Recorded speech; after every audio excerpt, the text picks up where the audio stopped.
What would you say real quick to an independent brokerage owner who's just thinking about the future and they're wavering back and forth between, should I keep doing this on my own or should I at least have a conversation?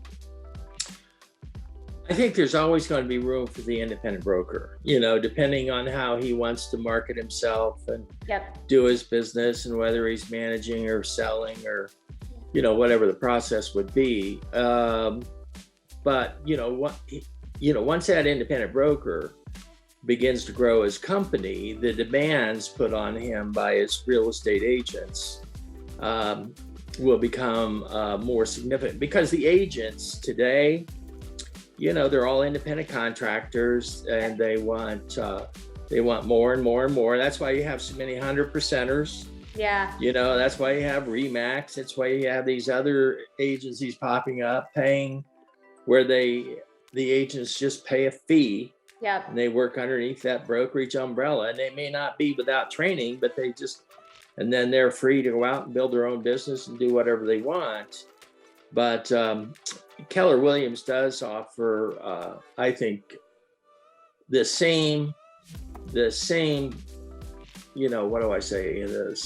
The same compensation factors. Right. Only, and with that, there's more meat and potatoes involved. Yeah, more value. Yeah, more value added. Okay, Leonard, will you tell me a little bit about the brokerage and specifically your all's roles within the brokerage? Sure. Well, the brokerage was actually started in 1940. It was just basically my father and mother. He passed away in 59, and she continued the brokerage. And then in 1971, I had graduated from college, spent time in the service, came back from Vietnam. And so in 69, I had my sales license and I worked for 2 years, and then I got my broker's license. So I've been a broker for, now it'll be 50 years. So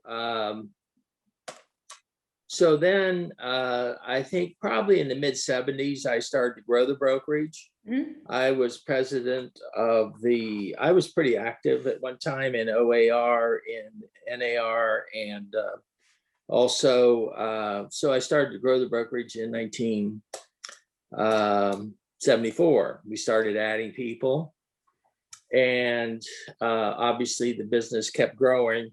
And Ohio Real Estate Commission required me, because we did asset management, required me to transfer my broker's license over to Fairfield Homes. So at that time, then I had a couple managers, then I hired another broker, and he was in place for probably almost 30 years. And so we continued to grow that business. We became the dominant player in our market area. And we were the dominant player by probably 20, 30 million. Wow. So, and we focused on having good quality top agents and good producers. Obviously I did not have my brokers. I had to transfer it at that time. So when my broker retired, then we were faced with the situation of hiring either another broker or a manager. In either case, I convinced the commission to bifurcate my license between the two companies because of identity of interest. And I didn't want to do the day-to-day of the brokerage. We've had a number of national houses approach us over the years. Remax, Prudential, Berkshire Hathaway, all of them. So, but we were doing pretty well, and we were working under the concept that, our brokers could take, or our associates could take home a bigger check. Yeah. But at the end of the day, by the time, I think we were losing some of our people due to the fact that they found other agencies more attractive because of the enhanced training, such as Keller Williams has to offer. Yeah. And that's definitely more appealing to when you're trying to bring and recruit a new agent. Yeah. So from that perspective, we just didn't. And by the time I hire another broker, pay the broker, and our arrangement, wasn't lucrative enough for us to go down that path anymore. Yeah. So then we started looking at affiliating with other brokerage houses. We were approached by Better Homes and Gardens, and we were approached by Remax. And but I personally reached out to Keller Williams. And so I talked to, I think your supervisor, is it Mark? Yes. Who, Yes. by the way, just FYI, I don't know, you probably didn't see this, but this week he just got promoted to president of Keller Williams. He is Gary Keller's right hand now, president of our company. Oh, great.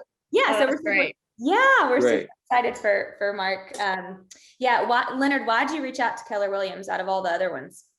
Well, I reached out to them because, well, believe it or not, my son-in-law down in Florida had gone with Keller Williams, and he was very impressed with their training and what they had to offer.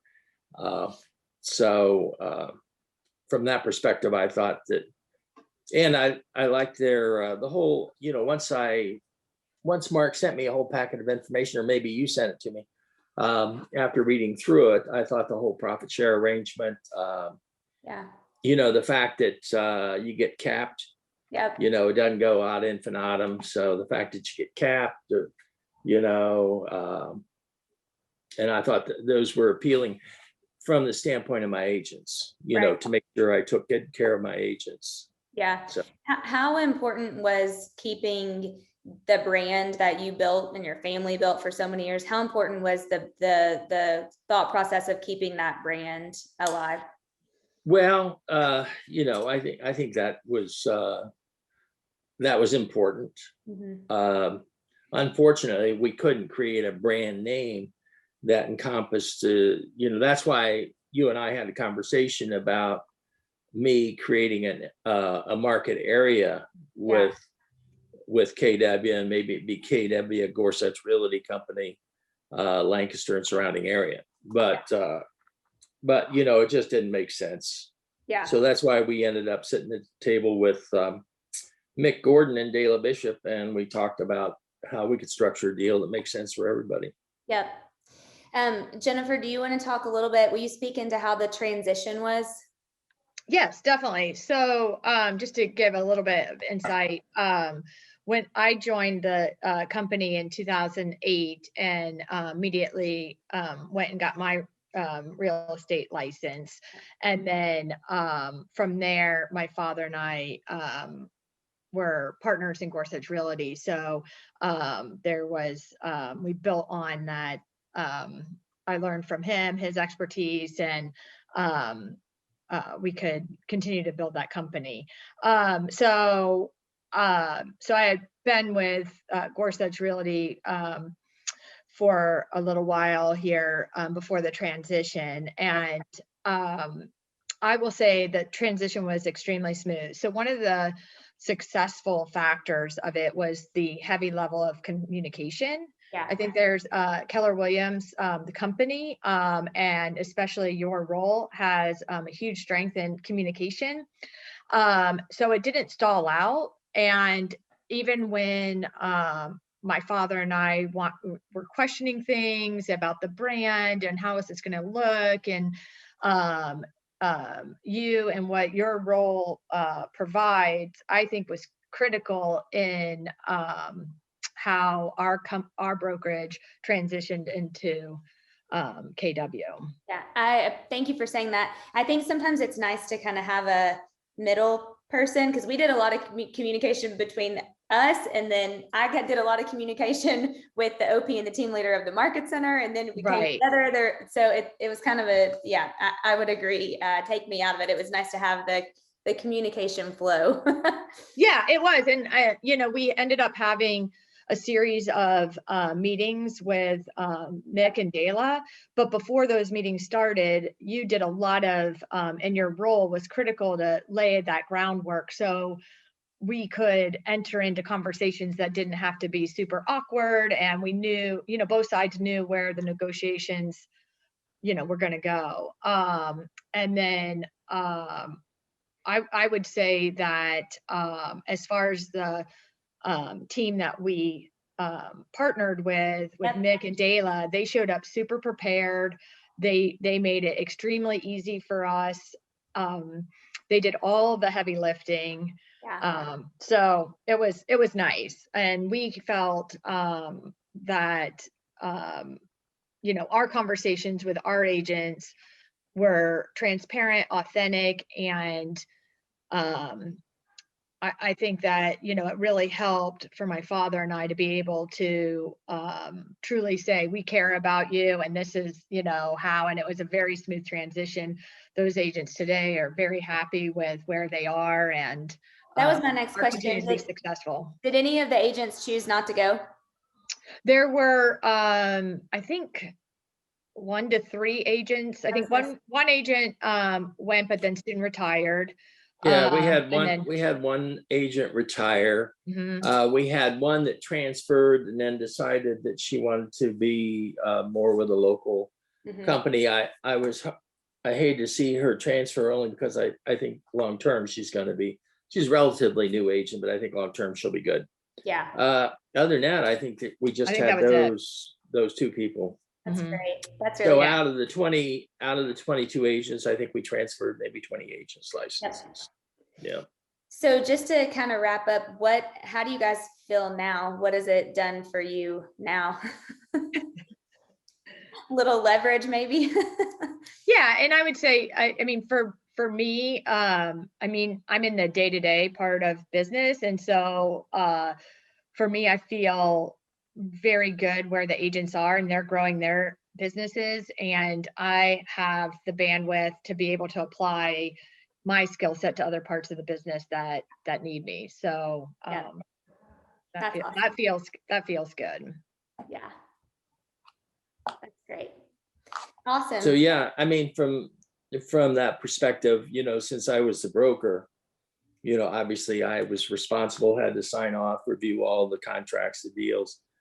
So from that perspective, it's been very enlightening for me. From that, because that's, when you're the broker in charge, it's a lot of work. Yeah. I was going to add to that, to what Leonard said, is that there's it was really good timing, because we were going to have to, invest in, Keller Williams brought this excellent training program that was really going to elevate our agents. So there were a lot of complementary services that our brokerage was ready to lean into and engage. So I would say the timing was real, and it was good. Okay, I know I said last question, but I just thought of one more. What would you say real quick to an independent brokerage owner who's just thinking about the future and they're wavering back and forth between, should I keep doing this on my own, or should I at least have a conversation? I think there's always going to be room for the independent broker, depending on how he wants to market himself and do his business, and whether he's managing or selling or, whatever the process would be. But, once that independent broker begins to grow his company, the demands put on him by his real estate agents will become more significant, because the agents today, they're all independent contractors, and they want more and more and more. That's why you have so many 100%ers. Yeah. That's why you have Remax. That's why you have these other agencies popping up, paying where the agents just pay a fee. Yeah. And they work underneath that brokerage umbrella, and they may not be without training, but and then they're free to go out and build their own business and do whatever they want.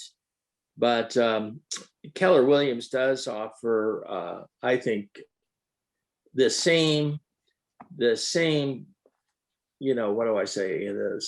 The same compensation factors, Right. only, and with that, there's more meat and potatoes involved. Yeah. More value. Yeah. Yeah, more value added. Yep, exactly. Yeah, absolutely. But yeah, I think the independent broker is always going to be around, Yeah. but It's a different game now. Technology's changed things. Yeah. Yeah. Absolutely. Yeah. And I would encourage, there's never harm to have a conversation, and Yeah.